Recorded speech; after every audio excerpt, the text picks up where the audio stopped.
I should also say that I am not endorsing Fred Claus. That's the name of that movie. I've seen clips of it on TV. Noticed it more because I recognize Vince Vaughn and Paul Giamatti and Rachel Weisz, and all them. And yeah, Kevin Spacey. He's kind of the bad guy. He shows up to audit the North Pole, if I remember right. But I'm definitely not recommending that movie because I haven't seen the whole thing, don't remember the whole thing, so I can't endorse it.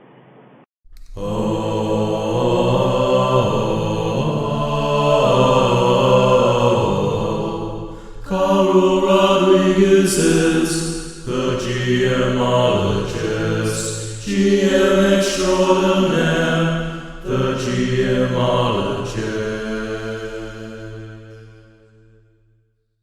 Hello, and welcome to the Geomologist Presents. Thank you for tuning in. Thank you for listening. So today, I'm going to talk about the week behind and a look at the weekend ahead.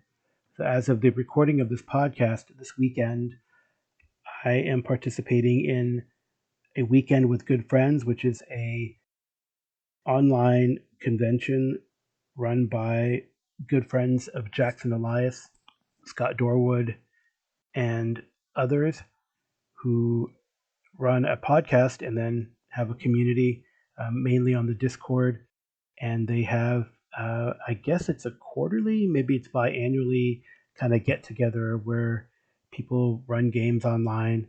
It's kind of a neat setup, actually. You get on the Discord. You can propose to run games if you would like, and I am running 2 games actually. And then you have this list of all the games that are going to be played, and then you select what games you would like, give them a priority, and it goes into a lottery system. So I got to get into the lottery, or I got into 3 games. So the games that I am going to be playing are a Down Dark Trails game called Pilgrim's Hope, a sword and sorcery game called The Ragged Army, and then it looks like a modern Call of Cthulhu called VRBO Vacation. And I'm running 2 games, like I said. I'm running a medieval pulp scenario called The Bone Collectors and a Delta Green scenario called Emergency Stent, both original ideas of mine. So we'll see how that goes. I'm going to talk a little bit about, I think, the characters that I created in Bone Collectors in this segment, or in this particular podcast, a little later down the road. But I think, and then I'll talk about also some games that I did play. And indeed, they were kind of cool and I would say somewhat epic. So I ran last Wednesday, I ran a game of Pathfinder 2. And I was supposed to run a game on Thursday, but that did not work out. And then my Friday regular game, which was going to be Starfinder, did not work out. That's 2 strikes for Starfinder this week. But instead, I got to play a game I've never played before, and that is DC Heroes. And that was a game run by Kevin Madison of Dungeon Musings, and it was a Mayfair 2nd edition rule set, and it was actually pretty cool. I'll talk about that a little later. And then I also got my Ash game, the regular Ash game, was canceled as well. And but Sunday I got to play my character Joey, who is in the cult game that we play. That is Joey Novak, who, if you can imagine, if this were a teleplay, he would be played by Steve Buscemi. But you know what? First, we're gonna start with some calls, and I'll respond to them. I got calls from, it looks like, Jason Connerly and Joe Salvatore, the Raven God himself, and his twin brother Joe Richter, who also calls in. So guys, let's hear from you guys first. By the way, the message at the top of the show was Jason Connerly reminding us that no, he is not endorsing Fred Claus, but just mentioned it as one of the movies that I should watch, I guess. Isn't that an endorsement? I don't know. I guess he's never seen it, so I'm gonna be the one who will be the guinea pig to watch Vince Vaughn and Rachel Weisz and the other people named in that movie. I don't know. I feel like I've seen it, or the plot sounds very familiar. Well, anyway, here are the rest of the calls.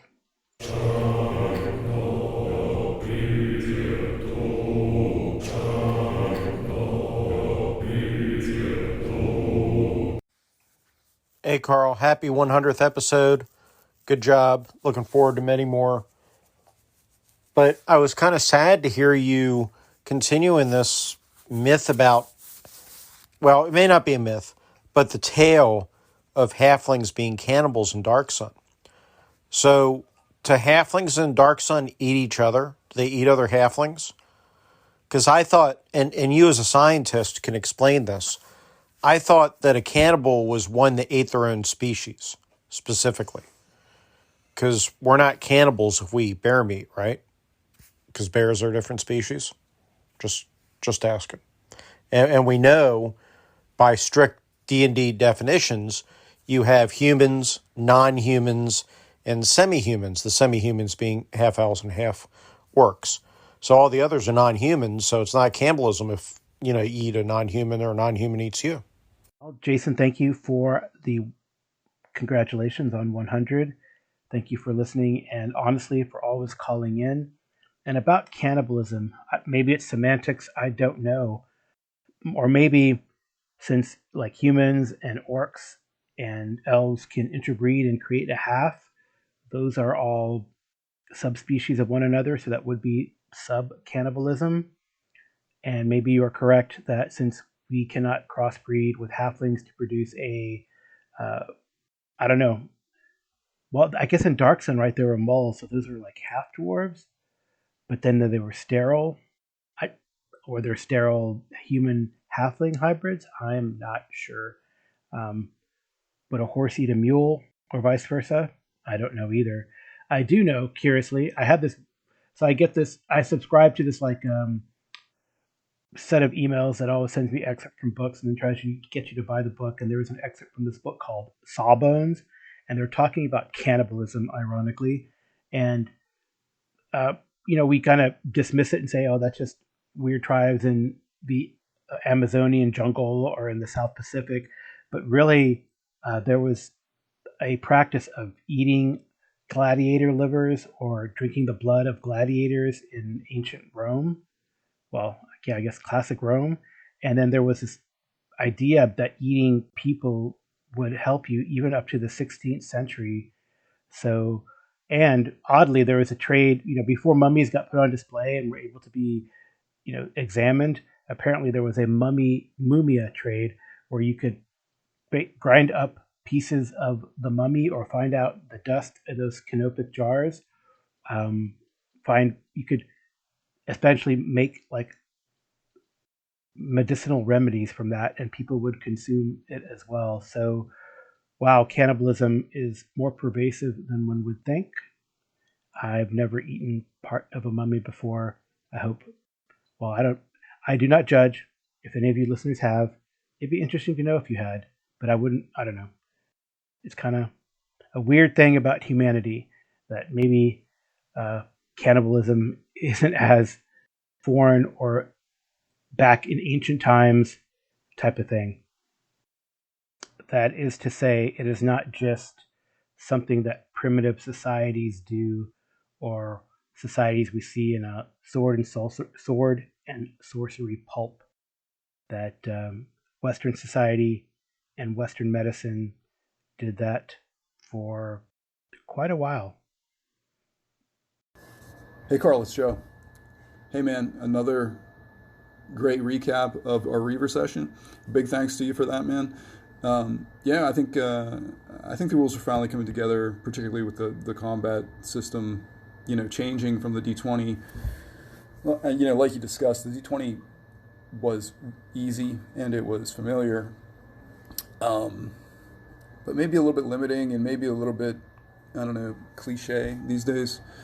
It's evolved. We're doing something new, something different. And I think it's like I said, it's come together, man. And a big congratulations on 100 episodes, dude. That's fabulous, man. That's a lot of work, and you just keep it coming, man. You're doing a great job. I always appreciate it. Always look forward to it, and bring us 100 more, man. See ya. Hey, Joe, thank you for that. That is Joe Salvatore of Raven God Games calling in. Of note, he is going to be in my Bone Collectors game that I'm running this Friday. And he's already selected the character he's going to play. So I'll talk about that. Hopefully, I remember to mention which one Joe is taking. But yeah, I'm really enjoying Reavers. I'm really enjoying what we're doing and how it's coming together. And I like how I feel like we're not just checking out the rule set, but kind of helping with the world building, maybe. I'm not sure. But it seems that way, at least for world building during the course of our play. And whether or not Joe puts that in is his author's privilege, correct? So, yeah, thanks again for the call, Joe. And now, the other Joe. Yo, what's up, Carl? If I haven't said it already, congratulations on hitting 100, man. I think it's an achievement. So right on, man. That's awesome, dude. Way to stay on it. Getting 100 done in a year, too. Are you at your year? Yeah, because I think BJ said you guys all started around the same time, or am I making that up? I don't know. Anyway, dude, I think it's awesome that Sandy Peterson is out doing different stuff. He did Call of Cthulhu for 5e. Now we're talking about that Apocalypse World thing he's got. Not Apocalypse World, but, the new 5e product he has where it makes the world all post-apocalyptic. That sounds totally awesome. It reminded me of, are you familiar with the adventure? I'm not sure what edition it was for. I think maybe 3.0, maybe 2, called the Apocalypse Stone. Are you familiar with that? Let me know. Peace out. Hey, Joe, thank you for the call. Believe it or not, it's actually been less than a year. It's been about 9 months. My first podcast was published on 5/24/21 around Memorial Day of last year. So I've been going since then. And like Joe Salvatore has suggested, I'm going to go another 100. But thank you for the call. I have heard of the Apocalypse Stone. I've never read it. I think a lot of these high-level adventures, I think there was one also called The Labyrinth of Madness by Monty Cook, by the way, where they're just very convoluted plots and very challenging and difficult. And this one, I guess, maybe was like that. So I passed on it because I already had Labyrinth of Madness. And I think I even had Paladin in Hell, although I think I've lost that product since. But they had like a series of high-level adventures, which I think Apocalypse Stone was among them, where they would try to challenge very high-level adventures. And I don't know how successful they were. I believe people more liked like a series of adventures that led up to that as opposed to like a one-shot at high level, but I could be wrong. Anyway, thank you for the call, Joe. I think I'll try to look up Apocalypse Stone and maybe meld it into Planet Apocalypse. So it'll be Planet Apocalypse of Stone or Stoned Planet Apocalypse. So all the players are always high while they're trying to escape demons and devils during this crazy thing that happened to your world. So it's a very cool end to our call-in segment. Jason Connolly comes back with, believe it or not, cannibals. But not just cannibals and clarifications about cannibalism, but cool insight on all the neat movies that he's watched that we all want to go back and try to find on the various streaming services we have. So yeah, let's hear about Jason and more movies on cannibals and movies about sharks and how Ewoks are just carnivores, not cannibals. Hey, Carl, Jason, just listened to your show on the way home from work, driving in the rain, and really enjoyed it. So the movie I was thinking of, the first of the Italian cannibal movies, was Man from Deep River. Man from Deep River, which kind of took some thoughts out of, Man Called Horse. It definitely wasn't exactly like that. But anyway, that's where that name came from. as far as doing a game based around that kind of stuff, like investigating it, I definitely think that could be cool. You would definitely need the right group of players and talk to everybody ahead of time.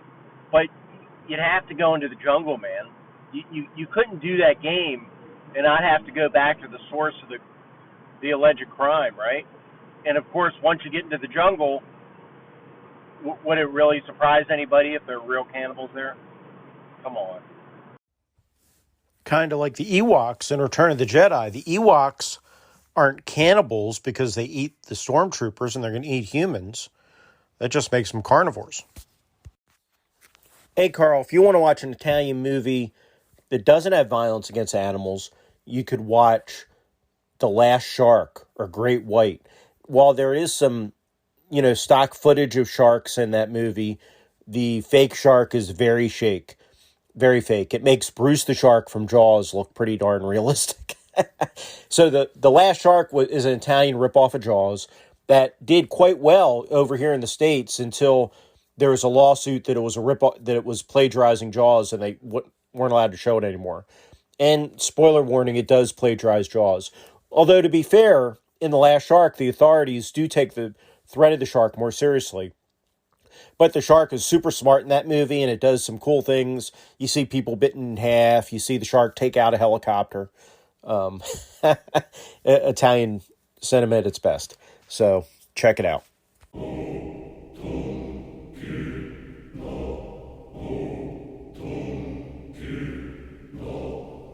So let's talk about that Twilight 2000 game. It was, well, maybe it'll be a fantastic finish, but we began an epic fight for the survival of Krakow as the players recruited allies and got their assault on. So let's start with Kasha. Kasha went to St. Mary's Basilica, got some help from the Papal States assets that are located within, and was able to get some frag grenades. Also, she took the orphans, alleged orphans. They're still trying to find her mother, who might be held captive by the Marauders. She took them and one of the NPC members of the survivor group to the Basilica to, as for asylum, just in case things went south. But that was good thinking, I think, on Kasha's part. She told the Papal States folks there that, yes, and John Paul II is there in Krakow as well, that perhaps these people had leads on, or even maybe would have recovered the Black Madonna, since the ambush took place outside of the city where the Black Madonna was located. I think it's called Chernevkov or something like that. So she convinced the Pope to help her with some stuff.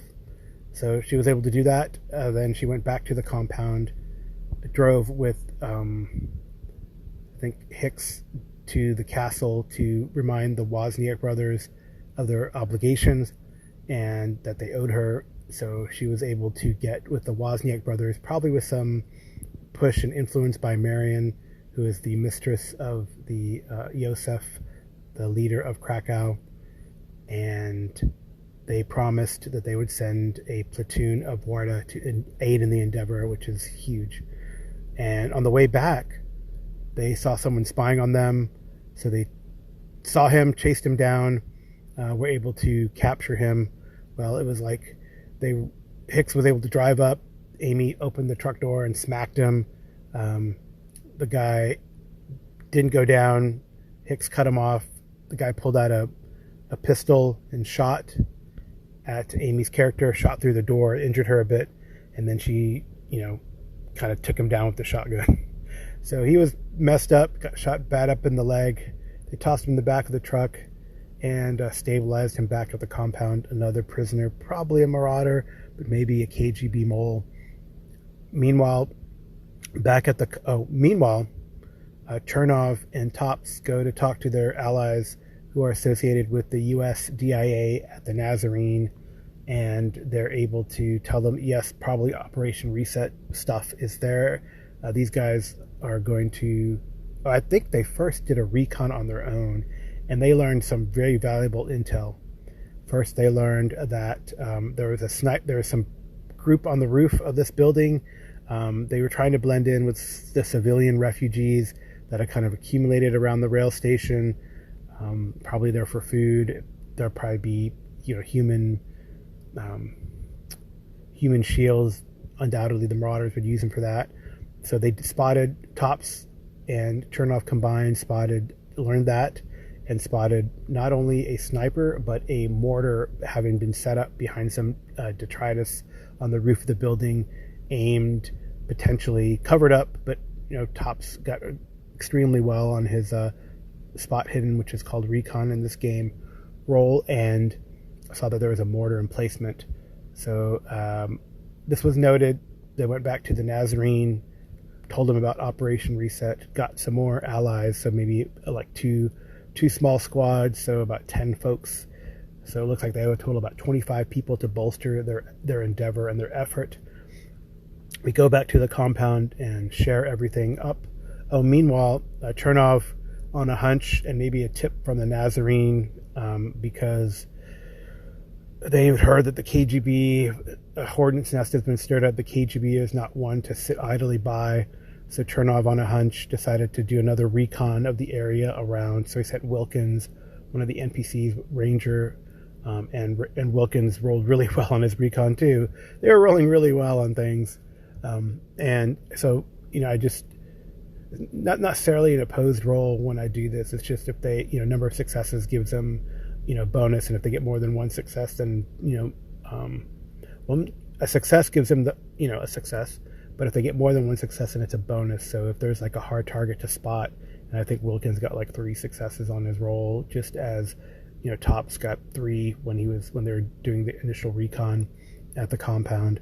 So Wilkins, he spots that there's a sniper or someone observing, probably a sniper observing on one of the buildings. So Chernov gets a team together with grunts, also Wilkins, and then I think another rifleman in the survivor company. They sneak in, again rolling lights out on their recon, and are able to get the jump on this guy. It turns out to be a sniper. Chernov and grunts go at him, to try to take him silently. They don't want a gun battle close to the compound, so they try to take him silently, stab at him. Unfortunately, the guy survives the initial stab, and thanks to his Kevlar, the knife doesn't penetrate as far as it could. But and then he in desperation, smacks out with his sniper rifle, his SVD, maybe damaging it a little bit as he smacks Grunt in the leg. But then Grunts or Chernov, one of them takes him down. So they finish him off. Chernov has a talent where he doesn't have to roll empathy to kill someone when they're incapacitated. So they finish him off, take all his gear, stuff him in the garbage chute that you would typically have on a roof in some of these older apartment type buildings. So, and then they leave him. He does take a radio, and he's listening into KGB. He does spoof whoever's calling in. They call in about an hour, and that he learns some key things. That they're actually they've moved up the timetable to start attacking the old city. So they're going to attack at dawn, which unfortunately is typical, and the players had already planned to coordinate like around 4 a.m., which is 2 hours before dawn. So it works out in the players' favor. They spoof the KGB enough to, again, good rolls, good bluffing, good manipulation rolls. I think it's called Persuade. It was manipulation in the alpha, and they changed it to Persuade, the skill to be able to spoof and do that kind of stuff. They were able to roll their tech roll to kind of listen in and find the right frequency. So some good rolling, all in all. I don't try to make them roll a lot. It seems like that maybe, but I'm just trying to give some of the mechanics. I really let them describe to me what they want to do, and then if we need to make a roll, we do. Sometimes if they roll well enough, I just let it go for the scene. We don't need to keep rolling and rolling and rolling until they fail. If we go like round by round, it's not really necessary since they're pretty competent. These players and their characters that they're using. So we get back and we're like huddling, and then I think a lot of time was spent planning, and I didn't think we'd get to like the battle, but the assault. But they decided to they split their forces up. They had the APC and the ambulance in reserve. They contacted the WARDA, which assured them that they would, be sort of, there wouldn't be any problems moving around the city, since it was kind of, there's a bounty out now for the Marauders since they tried to assassinate the leader of Krakow. That's why the KGB has moved the timetable up. But they got to coordinate things. Of course, there's some other things that happened too. I'll get to that in a second. So they decided to have Jonesy lead a small team to pin down or assault the KGB, the alleged KGB base, either to pin them down or at least keep them occupied, while the rest of the group went to assault the Marauder base that was actually in the city and mere blocks from the old city. And like I said, probably a mortar site on St. Francis's Gate, which would have been horrible. So they get in position. The Nazarene does and we start. And this is kind of a curious thing. Is I was like, I think there definitely are some skirmishing rules in the rule book, but I decided to do this on the fly. And in a way, since the hit points are so low in this game, or the amount of damage you can take is so low in this game, I just kind of I had broken up the Marauders into various squads, and they had their kits and everything that they had. But I really didn't need to do that. I just needed to kind of roll for like each squad of the NPCs and then apply that damage. But the narrative is that there's bullets flying everywhere and they're shooting and people are getting hit or not. And either and a casualty would be an accumulation of 5, which is about the average hit points that an NPC or even a player character has using hit points. As I think it's called, I can't remember what it's called. There's like two mechanics by which you can become incapacitated, either through stress or through actual physical wounds. So the physical wounds. So then every increment of 5 is like one person down, and then you kind of tick off. So things went really well. The Nazarene took out both the sniper. The Mortarman didn't go down, but had to take cover. Had to take cover from fire. So he had lost his coolness under fire. Tops finished the Mortarman. Kasha and Grunts kind of shot at the patrol on the roof. One lost coolness under fire. One kind of stayed up.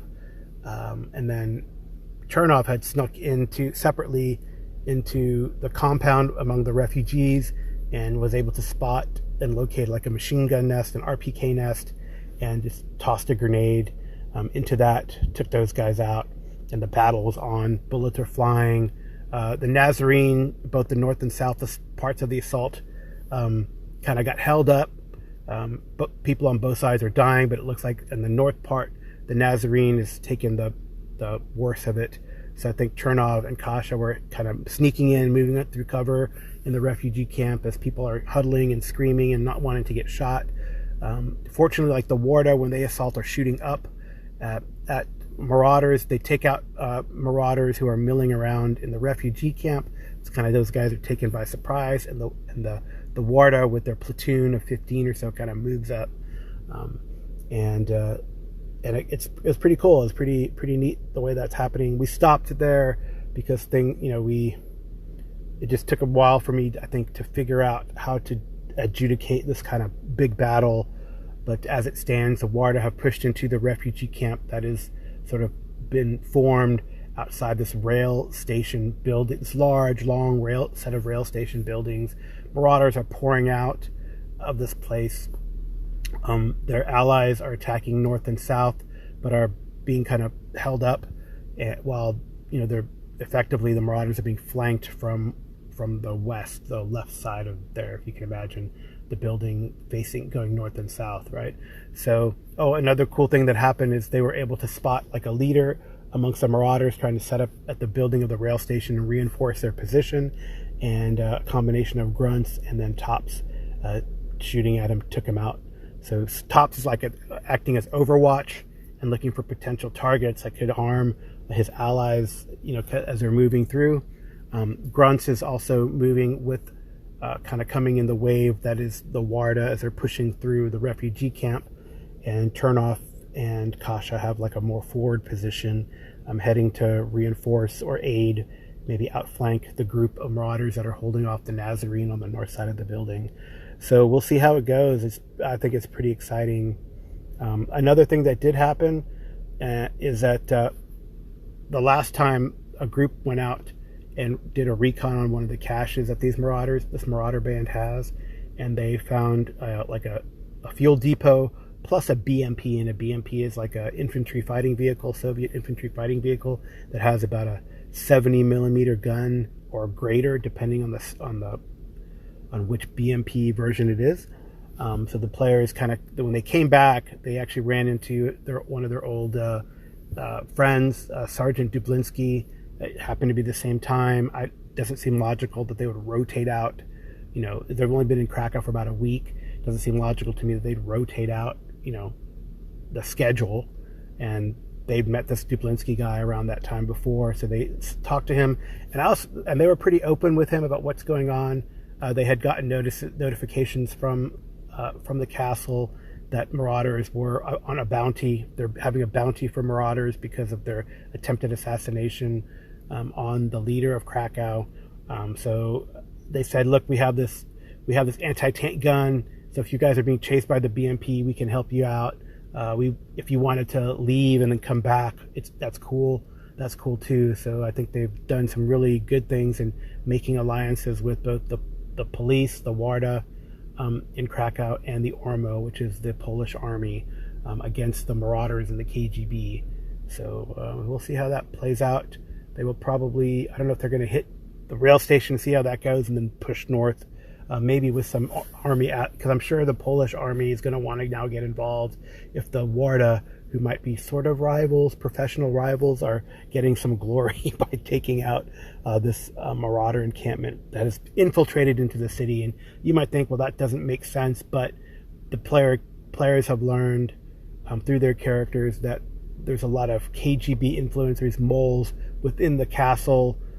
They gave this intel to both their DIA contacts, and then of course they know amongst themselves what's been going on, and hence they want to kind of stamp out the KGB influence in Krakow, and because these KGB are like getting the marauders ready to create a distraction.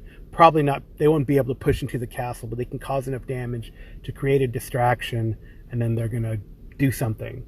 And that's why Jonesy and three other of the group are going to go over to help or put down or hold up the KGB, keep them occupied. So actually, when we ended too, Kasha had called up. They all have radios. I mean, they really think through and through these scenarios and what their assets are on the table and what they can use. So Kasha did call up the APC. So when we ended, there's this kind of convoy with a Warda Jeep leading the APC up. So Ronson, on the 50 cal. So we have like a lot of rat-tat-tat and tat-tat-tat-tat-tat, but now we're going to have some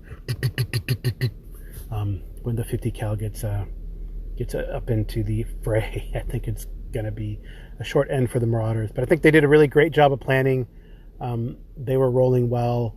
I was rolling adequate to kind of stave off some of the assault, but with the Marauders, but with their roles and their questions and what they're asking, but especially the spotting was great, a great addition.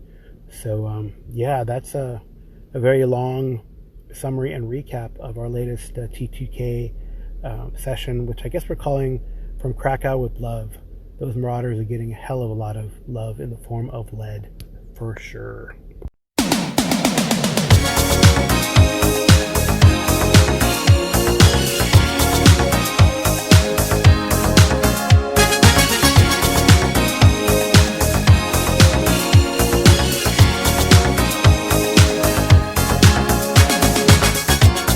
Ha, you've just been rickrolled. The Rick Astley song, Never Gonna Give You Up, seems to be a theme song for the From Krakow with Love T2K campaign. Something I did forget to mention, well, a couple things I forgot to mention, honestly.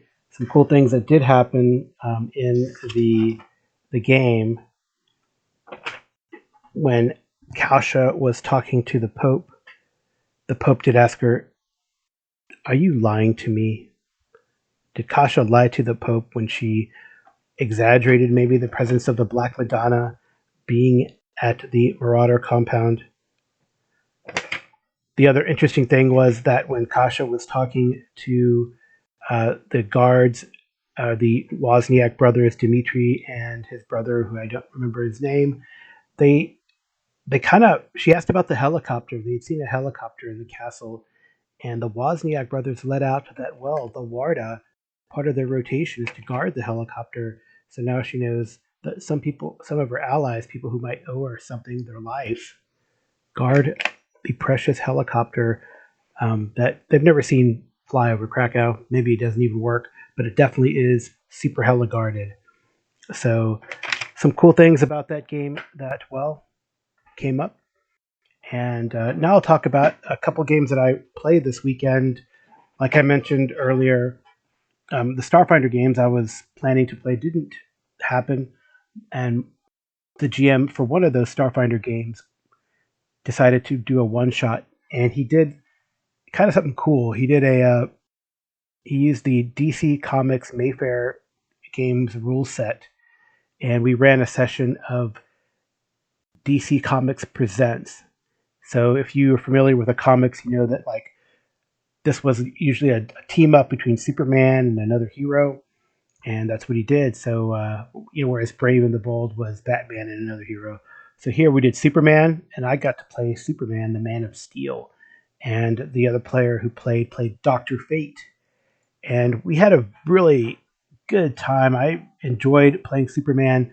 We had a session that dealt with ancient Kryptonian arcane symbols. Think something about the Phantom Zone, the Wizards of Jeru, and a Kryptonian cult on Earth of sorcerers and spellcasters. And of course, Superman is vulnerable to sorcery. And finally, we learned that maybe the big bad guy who's traveling through space and time to Earth is Thul Kar-El, an ancient ancestor of Kal-El, Superman, and a member of the House of El. So it was really neat. I enjoyed the game. We had a lot of powers, and our main kind of what happened in this sort of episode, or this, I guess it would be, it would be issue, was that we tracked down one of the cult cells to a Ivy University. We didn't find the Atom there, by the way. He was on sabbatical or vacation or somewhere else, maybe at a conference. But we got there and we dealt with the kind of leader of the cult cell, a Professor Howard Robert Solomon, who was a spellcaster, but not a Kryptonian. We were concerned that he would be a Kryptonian. I suspected he was not. So it kind of did some neat things where, like when we confronted him finally, we found this telescope that was sending like a beacon to this asteroid where Thul Kal-El was traveling in, or that he was traveling in, that was in the solar system, that we had gotten a tip off from, I guess, a Dr. Jedediah Ister of Star Labs told us about it, and Dr. Fate had found out about it because of some visions of a ritual taking place in the ancient past under the red sun of Krypton. So when we confronted this guy, he tried to cast a spell. I'd use my breath to kind of blow him back because I didn't want to go up there and just punch him, right? And then when he tried to run away after he had he tried to put some bonds on us that Superman kind of deflected because of a spell cast on. Dr. Fate put on some arcane armor on Superman to protect him from these bonds, and Superman's strength kind of bolstered it, so he broke these bonds before they were able to manifest while Dr. Fate got captured. But Superman ran after the guy and kind of snapped near his head, kind of concussion, knock him out, and he kind of staggered him, but then the guy kind of the only reason he stayed up is because Kevin used the mechanics. There's these hero points you can use to bolster and protect you from harm. We have like 200 of them. Both Superman and Dr. Fate, really like the pinnacle magic for Doctor Fate and super power for Superman. So anyway, he sunk through the floor and tried to escape. Superman, of course, is super fast. So as Doctor Fate goes to the air to try to, after breaking out of the bonds, goes to the air to try to find him. Superman kind of looks for him with his vision, and then finally speeds up to get in front of him, and then poor Professor Howard Solomon smacks into him and knocks himself out. And then we take him to Dr. Fate's Citadel while we plan, which is strangely in New Hampshire, the Tower of Fate, and interrogate this guy. He tells us his cult's plans and threatens us and blah blah blah. And it's a hard thing and sometimes somewhat annoying. I try not to do too many villain monologues because as a player, I find them kind of annoying because you could tell us that you're gonna kill us and blah blah blah, but we captured you. So anyway, you gotta pretend to be tough right after you run into the brick wall that is Superman. We get Zatanna to come and grab him, and so Zatanna takes custody of this guy, and we are probably going to contact some other folks maybe for the next time. I don't know if Superman and Dr. Fate are going to go out there by themselves. I know the GM, Kevin Madison, has alluded to a lead suit that could protect Superman from the kryptonite that is the asteroid that's coming. And we have some maybe means from Hawkman and Hawkgirl to get out there into space to intercept this asteroid. I think that's the plan. So it's kind of neat. So we can continue this DC Comics presents 2-part issue, and maybe add in another hero if someone else plays. But something that was really cool about, we have this ongoing debate about what's the best initiative system. I really liked the initiative system in DC Heroes. So here's what you roll a dice. I believe it's a D10. You roll 2D10 for everything. And then you add your initiative score, which is an amalgamation of several of your attributes. And then so everyone rolls initiative. So you have the order of operations, and then everyone in reverse order declares what they're going to do. So then, since Superman's usually going to go first, he's the only person who could probably beat him is another Kryptonian or the Flash. I have plus 50. So then even the GM would say, okay, this is what Solomon's going to do, Howard Solomon's going to do.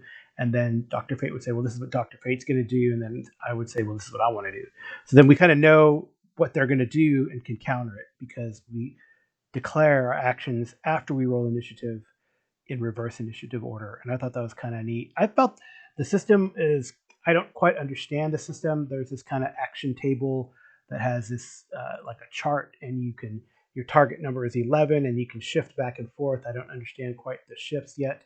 But it seemed like a really easy system, and all we did as players was roll a 2d10, spend some hero points if we wanted to, and that would adjudicate what our target number would be to succeed. And then if we rolled the 11 or higher, we shifted somewhere to have a better success. I think that was the gist of it. Anyway, it was very cool to do, and it was fun playing Superman. So another game that I played that I really enjoy, it's an ongoing game, also run by Kevin Madison of Dungeon Musings, and it's our bi-weekly Cult Divinity Lost game where I play Joey Novak. So he, in the teleplay of this particular game, would be played by Steve Buscemi, a 90s Steve Buscemi, not the older Steve Buscemi, all gray, but the thinnish with bulging eyes. I really enjoy playing him. Joey's been kind of laying low for a little bit. I actually missed the session before where I think it was just Kevin and the other player who plays an ex-FBI agent named Samuel Joseph.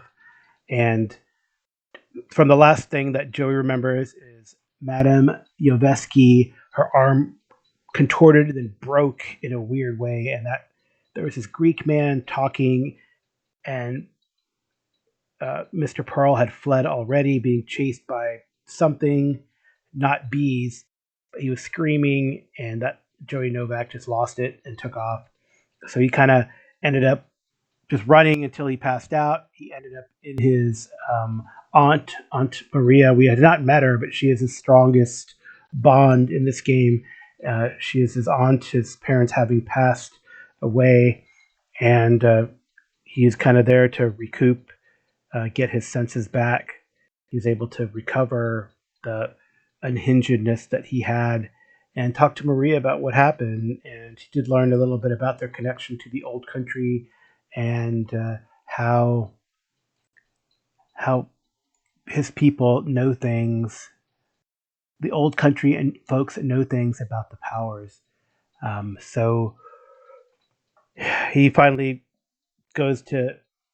Maria also suggests that he take a bottle of vodka to Madame Uvesky, who then he goes and meets in the hospital, where he runs into Sam Joseph. And Madame Uvesky tells them what's the plan that's next. That there is the ghost of this Greek man named Mr. ZZ, who apparently, you should look him up. He is apparently the wickedest man in the world. His real name is Sir Basil Zaharoff. He is the archetypical merchant of death. He would sell arms to both sides of the conflict. I really believe, honestly, this is a spoiler for the latest James Bond film, but the main villain in that, it might be inspired by Mr. ZZ. He did have an influence on the Black Hand and the events that happened at the beginning of World War One, or what predicated World War One in Serbia, involved in the Black Hand, etc. So I think the appeal for me for this game is how Kevin is bringing in this World War One history. Sam is definitely tied to it. Joey doesn't know anything, and in this, after Madame Uvesky said, "Joey, you need to be there to help with this quest and whatever is going on with Sam Joseph." And Joey, honestly, he's so in the mundane world, the kind of guy who's always on his phone, making sure the bets go through, concerned about the NFL playoffs and the big game that was happening that day, and who he would choose. I think Joey would have chosen, actually, since he's from Detroit, he would have chosen the Rams because Matt Stafford is a quarterback, and he'd been not won anything all his years with Detroit, but was a good, upstanding man. So Joey would have bet on the Rams, even though he usually goes for the underdog. But maybe Matthew Stafford is a perennial underdog. Of course, we didn't get to the end of the game by this time, but I guess Joey would be happy with the outcome. Matthew Stafford did lead a drive with about less than 2 minutes to go. Was able to lead a drive to win the game for the LA Rams with a pass to Cooper Kupp. There might have been some controversial defensive holding calls in the red zone, but nevertheless, the LA Rams won. A lot of cool people who haven't gotten a Super Bowl, like Aaron Donald, got one. I think Whitworth, who used to be with the Bengals, but is now with I think it's Kyle Whitworth, used to be with the Bengals and is now with the Rams, won his Super Bowl. He also got the Man of the Year award this year, which is the award that the NFL gives, the Walter Payton Man of the Year, for the person who does the most and the best, most impactful charity work for that football season or the year of. So that was pretty cool too. Eric Weddle, who came out of retirement to play for the Rams, finally got a ring, and of course Matthew Stafford. So that was cool. But Joey Novak had other problems. So there was some weird. They decided to say bye to Madame Uvesky and they were leaving. Something weird happens when the elevator stops. They come out and they look in the hallway. It's dark. There's a light in one end, and Sam Joseph is saying, "Joey, do you want to know the truth? Follow me if you want to. Follow me if you want to live or know the truth." So yeah, Joey follows because he doesn't want to go into the dark. It's all creepy. He then sees these slavering dogs pursuing them as they go into this operation room. Something grabs out at Joey. He reacts by slicing it with his pocket knife that he has. I was rolling really well. I really like the mechanic. It's a 2d10 simple mechanic, and you add a particular attribute that you have based on the move that you're making. It's powered by the Apocalypse based, which is kind of neat. So it's a modification of it. And Joey was rolling really well. I rolled that I could pull a tool out to use in a pinch. I rolled really well on most things that happened. And importantly, when these dogs, this zombie thing that attacked him, he got away from it. he doesn't know what happened. But Sam was going like kind of wide-eyed and wild. Joey had seen this before, and then Sam busts through as those dogs, slavering black dogs, bust through into the operating room. Um, Sam goes at him, but then at the last second, Joey kind of realizes this is just an illusion, and whatever powers that they're combating are playing tricks with them, and he sees that Sam is going after like some nurses who happen to just be there, and Joey's able to push Sam away from stabbing one of these nurses with his butterfly knife. And then we just tail it out of the hospital. We'll pick up the next time. But that's Cult. It is weird. I don't know quite what's going on. I love the tie-ins, but maybe that's a good thing. I do play a distracted bookie who's always on the run and always in trouble. So that's my Cult game, and I hope you enjoyed that recap.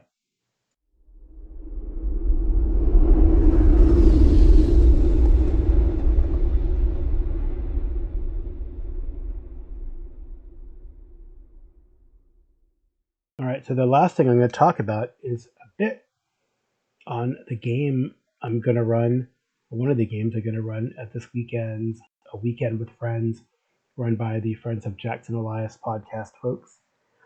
So I put in to run a game of Call of Cthulhu, but it's going to be a pulp Call of Cthulhu set in the late medieval period.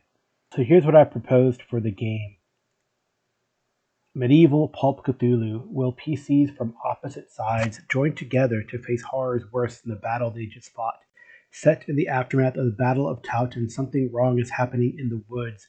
Players will play knights, squires, bowmen, men-at-arms, or camp followers from Lancaster and York forces on that cold Palm Sunday of 29 March 1461. Intro scene will highlight phases of the battle where PCs may or may not have participated. So I do have a content warning, war scenes and dead bodies, and I definitely will have a pre-game discussion and talk about lines and veils ahead of time. But it's going to take place at the Battle of Towton, and I actually am very excited. I have sort of the outline written in the form. Looks like I created 1, 2, 3 parts to the scenario. The first is going to be the battle.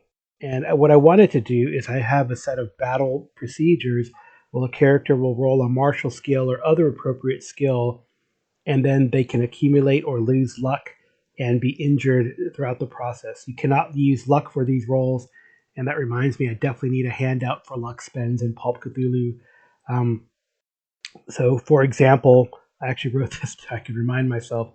Tom Forrest rolls fighting staff polearm in the thick of the battle at Ferrybridge, and he rolls a 33, which is a hard success. Because he has a skill of 80. All these players are pretty well statted out martially.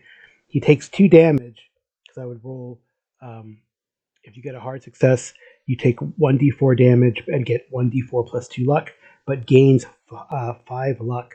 So he's dinged up in the process, but maybe better off, since luck spends are important and a big part of Pulp Cthulhu.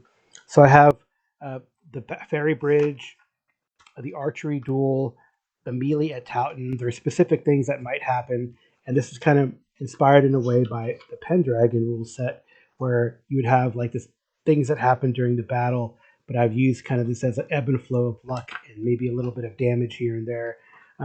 It's really bad if you fumble, and it's pretty good if you get a critical and exceptional success. So I think it's kind of neat. I hope it's enjoyable. I want to get that feel of what's going on in the battle, because then after the archery duel, there is the melee at Towton, then the tide turns, then the rout. So that's not a spoiler, it's history, right? So then I move into the different encounters, and so I'm hoping that like it's a 4-hour slot, so I'm hoping the first hour will probably be intros in the battle, and then the next 3 hours will be the different parts of the adventure per se. But I think it's a kind of a cool way to get to know the characters, see how they react, get some narrative under what's going on in the battle. I hope I can remember everything. I've put down a lot of notes. And I might do like a test run with my wife, Amy, beforehand. But let's look at the characters. I made 6 characters, 3 Lancaster and 3 York. And for the York group, I made Anthony Neville Lord Grey, and I built him as a gentleman adventurer. Um, so to highlight, so he's really good at writing, and his best ability is to charm, and he actually has a talent in charm. He's a smooth talker. So he is still really good martially. He's great with the sword and pretty good with the poleaxe that he has. So I did want to make him balanced and unique. I didn't make anyone like a beat 'em up monkey per se, but he does have some interesting things. I think his personal description, Lord Grey has always been accused of being babyface, taking more after his mother than his father, William Neville, the first Earl of Kent, Lord Fauconberg. So yeah, he is well connected, and I put like very interesting things. His treasured possession is his horse, a fierce mare named Gerda that has been with him through many battles. He says stallions are overrated. So it's pretty cool. I have like little tidbits about them, but here's a maybe I'm not going to give you like exact stats. Maybe they're so since he's built as a gentleman adventurer, his main thing is dex. It could be dex or something else. I think appearance. So yeah, dex and appearance. So I built him with a strong dex, which gives him a really good dodge, which is half dex, right? So gotta remember that. And then yeah, I'll just talk about their physical description, his ideology, beliefs. Lord Grey is not a trusting person. His significant people are his mother. He has always hated how the court dismisses her. His father, by default, is significant, but he's not happy about the relationship, and his half-brother Thomas Neville. And his meaningful locations are Skelton Priory. His mother has a strong relationship to that place. And Lord Grey, despite his tensions with his family, is loyal to them and the York cause. Right, so that's Lord Grey. His counterpart among the Lancaster group is Sir David Trollope, and I built him as a dilettante and bon vivant, with size being his prime requisite. His best skill looks like it's sword fighting, and he can fight with a spear as well. He's pretty good fighting individual. They all are actually, and it's because of his size. He's got a lot of staying power. He's got a lot of hit points. So I pretty much think I have balanced these out with those who have the most hit points and the strongest armor have the least amount of power, whereas like the archers have stronger. It's kind of, I think I did a good job of balancing them out. Something that's interesting, and I do have with Lord Grey, is like a full helm, full plate armor. I kind of used as my sources not just Pulp Cthulhu, but Dark Ages Cthulhu, and then Cthulhu Invictus, because they have armor is very interesting in these games, in that you can use armor for you can use it to mitigate damage. So full plate armor, for example, I gave a 1d10 plus 2 damage mitigation. So I think which makes sense. I mean, you're not going to get damage except by someone with a pretty powerful weapon, which is usually the way things went, or someone gets a really exceptional success and impales you with a smaller weapon. But Sir David Trollope is a large man with a booming voice. They take notice of him. He is a chip off the old block of his famous father, Sir Andrew Trollope, hero of the 100 Years' War. The truth is a higher power, but what is truth? It's his belief. Sir Andrew Trollope is his father is significant. His enemy and rival, Anthony Neville, Lord Grey. How similar are you two? Is this your father's war? Father's being plural, possessive. So it'd be interesting to see if he plays up that rivalry. His meaningful location is Durham, the spot up the River Wear where he and his father would hunt. Treasured possessions, a silver brooch that opens to a family portrait. Trollope has a strange sense of idealism that he might suppress, just like he hides his ability to just fix things. He actually has, strangely, ability to repair. I rolled a talent where he's handy, reduces the difficulty 1 level, and gains a bonus dice, which is odd for a nobleman, but hey, he might hide it. He's a veteran of recent battles, Wakefield, St. Albans, and has a few superficial scars. So then I had 2 men-at-arms, and one is Tom Forrest. He is from York, And actually, I think Joe Salvatore picked him to play. A few people, I think people have picked Forrest Farrier. Yeah, I'll get to Forrest Farrier and Tudor. So the two of the men, the both men at arms and one of the archers. There's three people who haven't picked their characters, but I made Tom Forrest as a uh, soldier beefcake. His main size also being his main stat, and so he's a pretty big dude. And I believe staff polearm is his main, his biggest or most impressive skill. He is a heavy hitter, so he can do an additional damage, usually with his bill hook or long knife. And he's wearing plate and mail, which kind of I gave. There is a reference in the Cthulhu Invictus for plate and mail, the Laura Segmentata kind of 1d8 plus 2. They all have helms too. I don't if there's any hits that target their head, then they have some protection there as well. So it's pretty cool. He is a young, virile mountain of a man. He has strong Saxon roots, being from Kent. He has a great deal of faith, but he's conflicted between Christianity and the stories he grew up with.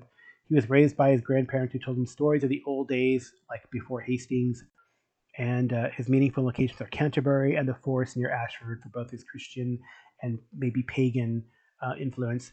His long knife is his treasured possession, given to him by his grandfather. It has the pagan symbols that he has covered with a cross-decorated cloth. His papa, which is his grandfather, said it was magical. The knife sacred to some pagan god. Is that true? Is it not? Is it Cthulhu? Who knows? So Tom is an extrovert, jokes a lot. Maybe by now he has some gallows humor, but he can be stubborn. And since he's been in the thick of it, he definitely has facial and body scars. That's Tom Forrest. Of York, his counterpart John Ferrier of Lancaster, the man with a wolfish aspect. I built him as hired muscle, two-fisted hired muscle, so strength is his primary characteristic. And he is adept at both fighting, brawling, and of course his staff polearm. So I gave him strong-willed, so he gets a bonus die making power rolls. His power is 60, so like mid-level. He also has plate mail. And his personality, he's a bit of a wolfish appearance. Does that mean he's cruel? He was hired muscle. Everyone lets him down in the past, so he takes care of himself. This is ideology. Significant people. The person fighting next to him is going to be his most significant person. And Henry Percy, the third Earl of Northumberland, the young Earl praised him. He was a former ne'er-do-well from York, and he owes the Earl maybe something that changed his life. His meaningful location is the Shambles in York. It's an area of bars and restaurants in York, even back then, yes. Treasured possessions are surcoat with the arms of Northumberland and the badge of a houseman from the Percy family. He does have a greedy streak from his street days and a knife scar across the lower left jaw. So the last two characters I have are archers, and these are Alan Up Thomas of York. I built him as a ranger hunter. His best stat is con. So he has also got some staying power, and his best stat is going to be range weapon bow. I gave him quick draw and endurance as his talents. And they also have less armor, but they're a bit more jinky, these guys. Very good decks for the most part that they can potentially dodge, although mainly they're probably going to fight or try to have damage mitigated by the armor they have. I gave him Brigadine, leather, and plate, which would be 1d6 plus 2, but I gave both archers a 70 power, so sanity-wise, they might be able to kind of hold on and stay more. So finally, he is a strapping young lad, fit and wiry. His destiny has already been decided, he believes. He's just following along. Significant people are his brother, William Ap Thomas. He wanted us to follow York, and we have a destiny with Edward IV and company. That's King Edward IV, or the future King Edward IV at this time. His meaningful areas are the area around Raglan and Monmouthshire, Wales. His treasured possessions are his bow and his boar-killing knife. Alan is honest and straightforward, in word and deed, though sometimes a bit fatalistic. He has a large scar on his thigh and upper leg where a large boar he fought killed and tore into his leg before he had to kill it with his knife. Bloody work. So the boar should have been dead, he feels. There were some strange brands burned into its fur. So he's had a run-in with maybe something strange. Likewise, his counterpart on the Tudor side is on the Lancaster side, future Tudor, is Tudor Ap Gruffth. I can't pronounce the last name. Gruffudd. I will learn how to pronounce it. Well, that's cool. Actually, Gruffudd is pronounced Griffith. So that's like the origin of Griffith, likely. So Tudor Ap Griffith. So that's pretty cool. I built him as an explorer outsider, and con is his main stat. Again, bow is his main skill. He has rapid attack, which I adapted for him. Rapid attack can spend 10 luck and gain a further ranged attack in a single round. And he has some mythos knowledge because he's had a run-in with things. I gave him a leather ring and riblets as a Gambison. It's a D6 plus 2 armor mitigation. And he is a hardy man in his early 30s, a man who has been in the outdoors a lot. He strongly feels about family. Without his family, he is nothing. And his significant people are his 2 younger brothers. At least the youngest is back at Pembroke, the old bowman who taught him his craft as well. He should have listened more in making bows and arrows. Perhaps he will retire and do that after this bloody war.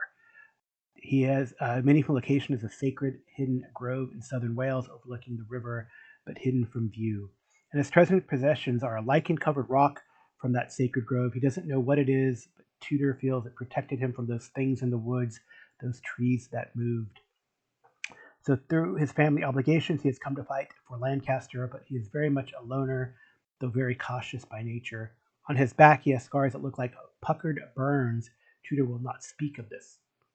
And on certain days of the year, Tudor has seen things, trees that move, strange lights in the forest. He knows that this is beyond legend and myth. So those are the characters. 3 from House York, 3 from House Lancaster. I do hope it goes well. And probably the next episode you get will be a report on the Bone Collectors and the other game I'm running, which is Emergency Stent, a Delta Green game. And I'm really kind of cool. Just a side note about that, I'm using pre-gens from the Need to Know supplement, but already what I think is cool, the players have gone in and kind of made them their own. There's things that you can fill out, like their gender, their background, like why they have the certain bonds that they do. You can expand on the bonds that are in there, and the characters have really taken, or the players that are going to play have really taken to that. So I'm very pleased about their participation already, and likely I will give full reports on those. These are both, maybe I should have said this initially, these are both games or adventures that I am working through, play testing.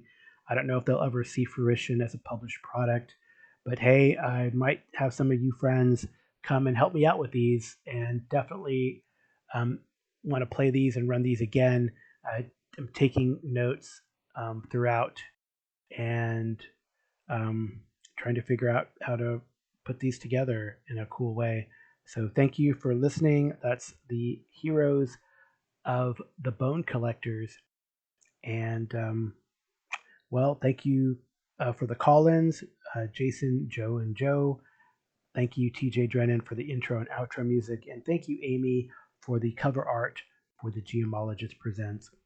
And with that, we'll just close it out with the outro composed by TJ Drennan.